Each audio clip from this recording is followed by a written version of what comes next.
प्रथम बाजार समिती मारेगाव आवक 524 क्विंटलमध्ये कमीत कमी दर 7,800 रुपये, सर्वसाधारण दर 8,000 रुपये. तर मित्रांनो इथे जास्तीत जास्त दर मिळाला आहे 8,200 रुपये प्रति क्विंटल. त्यानंतरची बाजार समिती देऊळगाव राजा आवक 400 क्विंटलमध्ये कमीत कमी दर 8,100 रुपये, सर्वसाधारण दर 8,350 रुपये. तर येथे जास्तीत जास्त दर मिळाला आहे 8,475 रुपये प्रति क्विंटल. समोरील बाजार समिती फुलगाव आवक 1915 क्विंटलमध्ये कमीत कमी दर 6,000 रुपये, सर्वसाधारण दर मिळाला येथे 8,450 रुपये.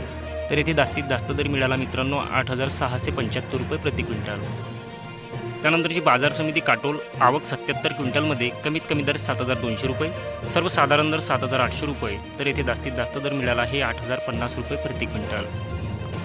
पुढील बाजार समिती उमरेड आवक 1137 क्विंटलमध्ये कमीत कमी दर 6,500 रुपये, सर्वसाधारण दर 7,410 रुपये. तर मित्रांनो इथे जास्तीत जास्त दर मिळाला आहे 8,320 रुपये प्रति क्विंटल. तसेच बाजार समिती अमरावती येथे आवक झाली आहे मित्रांनो 50 क्विंटलमध्ये कमीत कमी दर मिळाला आहे 8,100 रुपये, सर्वसाधारण दर 8,200 रुपये. तर येथे जास्तीत जास्त दर मिळाला आहे 8,300 रुपये प्रति क्विंटल.